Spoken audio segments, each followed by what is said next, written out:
Hola chicos, hoy vamos a hablar del lápiz, ese que se ocupa tanto para la asignatura de matemática. Me encanta el lápiz, no podría vivir sin él.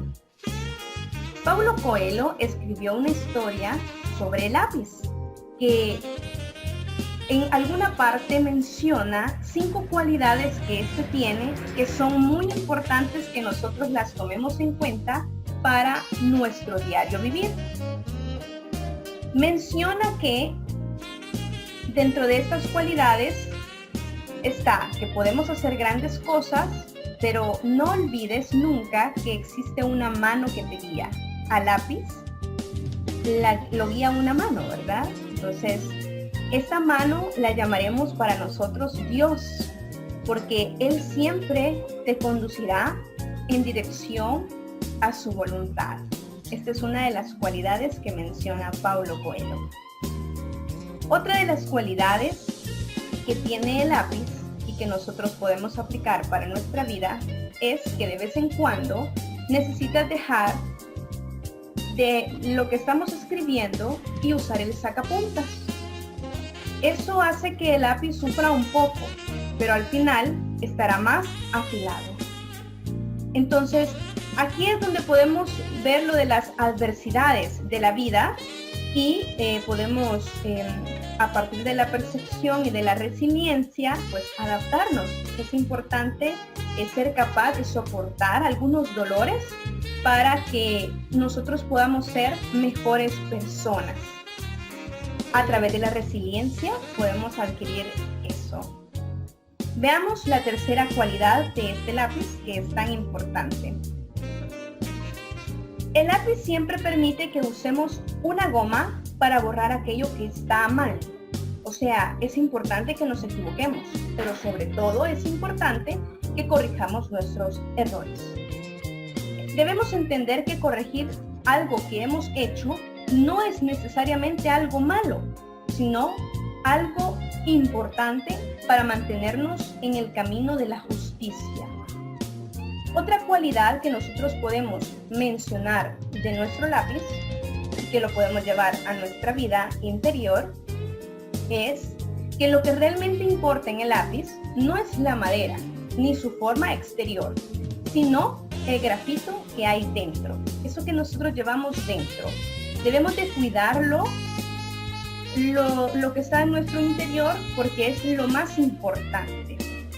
Y luego tenemos la quinta cualidad, que es la última que vamos a ver con respecto a este lápiz. El lápiz siempre deja una marca. Nosotros como personas también de la misma forma vamos dejando huellas, recuerdos, trazos con cada una de las personas que nos cruzamos. Entonces, ya saben, ¿verdad?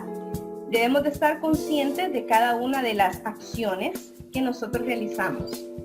Y es ahí donde el control de nuestras emociones juega un papel muy importante. Aplicaciones de las razones trigonométricas, segunda parte. Vamos a ver otros ejemplos, pero antes recordemos lo que veíamos en la clase anterior acerca de los ángulos de elevación y de depresión. Recordemos que siempre son medidos a partir de la horizontal. Si yo miro hacia arriba, pues va a ser un ángulo de elevación y va a tener esta forma, horizontal y la abertura hacia arriba. Aquí está el observador. Y el ángulo de depresión es, aquí está el observador, siempre se mide a partir de la horizontal y es una vista hacia abajo. Entonces, el ejemplo 1 de esta clase dice, un niño está a 2 metros de un árbol. Entonces tenemos aquí el árbol, tenemos al niño y pues este está a 2 metros. Entonces vamos a hacer un triángulo que me represente esos 2 metros. Y observa a un gato que ha quedado atrapado en la punta del árbol. O sea que está aquí en la punta y me están pidiendo pues cuál es la altura a la que está el gato. Si la altura del niño es de 1 metro y el ángulo de elevación, este ángulo que está aquí, es de 54 grados. Ojo, este triángulo que tenemos aquí es como tener el triángulo donde esta es la horizontal, esta es mi altura y este es mi línea de visión. y este mi ángulo de 54. O sea que a esta altura yo le voy a tener que sumar 1 metro para poder determinar a qué altura se encuentra el gato. Veamos qué razón trigonométrica me representa o me relaciona el lado opuesto con el lado adyacente, que en este caso es la tangente. Pues la tangente de 54 sería igual a opuesto h entre adyacente 2. Despejo mi h y eso sería igual a 2 tangente de 54. Lo meto en la calculadora y eso me da 2.75 metros. Pero como ya habíamos analizado desde un principio, a esta altura hay que aumentarle el metro, que es la altura del niño. Y eso me da 3.75 metros.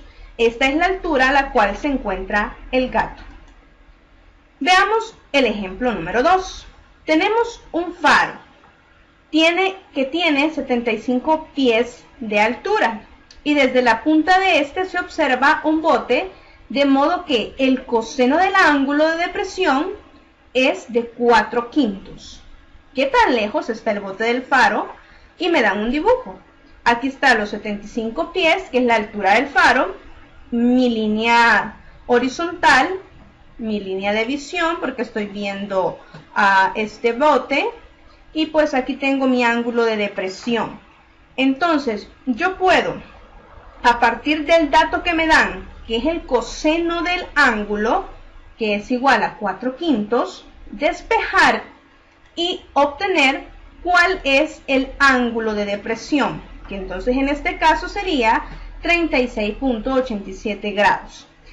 Ya con ese ángulo puedo determinar en este triángulo que yo tengo aquí, que esta altura que está aquí, yo la puedo trasladar y va a ser esta misma altura que está aquí. Por eso yo puedo formar este triángulo donde mi ángulo de depresión ya dije que es de 36.87 grados y esa altura es de 75 pies. Lo que me están preguntando es por la distancia que hay entre el faro y el bote.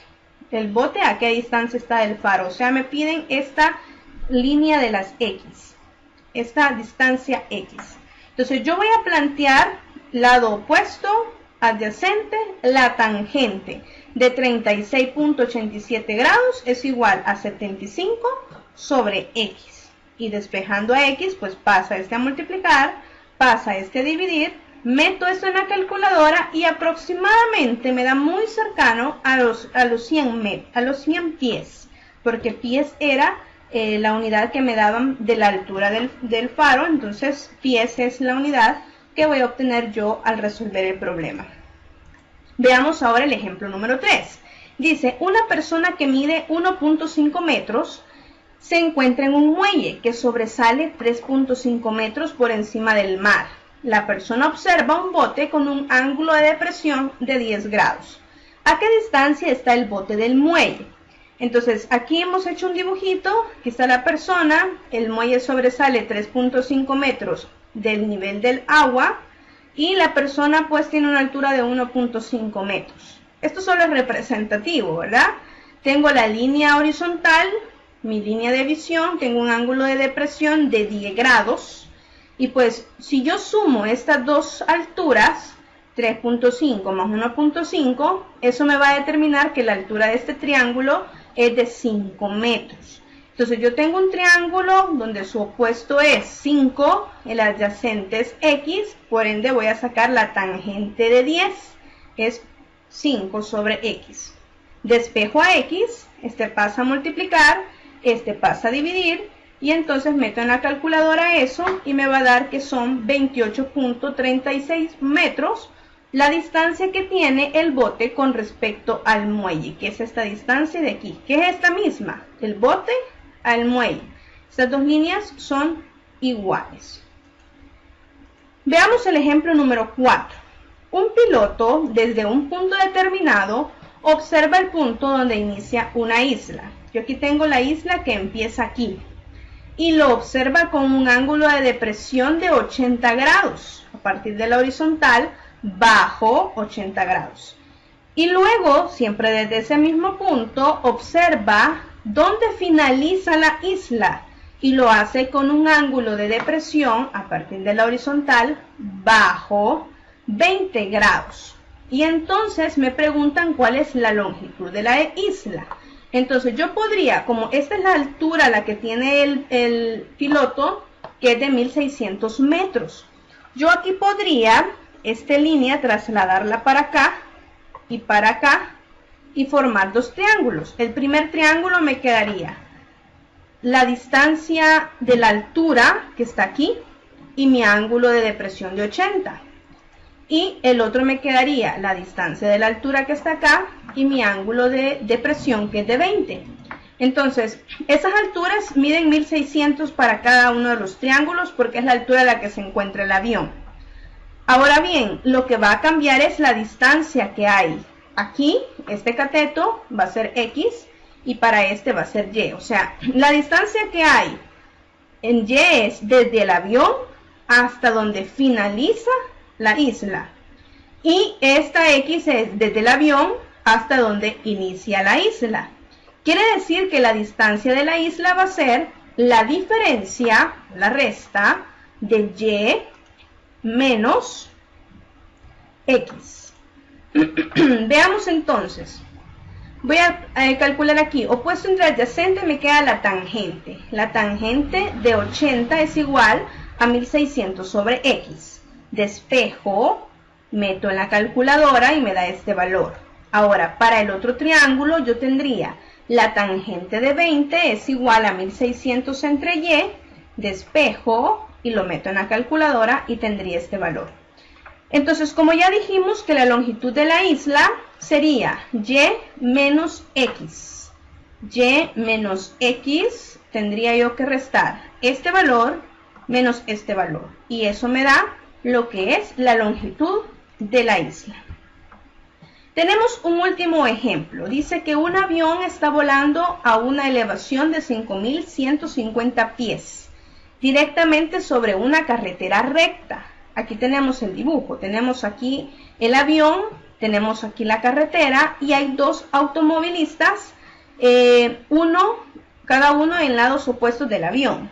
El ángulo de depresión a uno de los autos, a partir de la horizontal, bajo 30, es 30 grados, y el otro es de 60, a partir de la horizontal, bajo 60.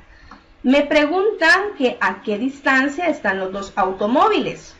Entonces, aquí tenemos que para estos triángulos, yo tengo dos triángulos, es importante primero que identifiquemos que la línea horizontal que está aquí con la calle son líneas paralelas y por ende este ángulo de 30 va a ser igual a este ángulo de 30 por ser alternos internos entre paralelas.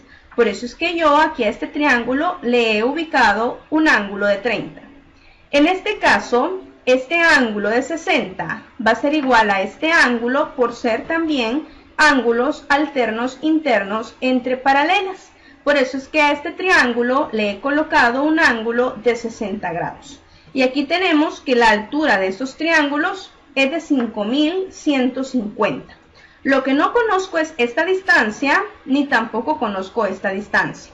Pero yo sé que la distancia a la que se encuentran estos vehículos va a ser ahora la sumatoria de lo que me dé X con lo que me dé Y. Entonces, voy a aplicar para este triángulo tangente de 30, opuesto entre adyacente, despejo y meto en la calculadora. Ahora, para el siguiente sería lo mismo. Planteo la tangente, opuesto entre adyacente, despejo la variable y meto en la calculadora y esto es lo que me daría. Pues ahora lo que me queda es hacer la sumatoria y aquí la tengo. O sea que la distancia entre esos dos automóviles es de 11.893.41 pies. Gracias.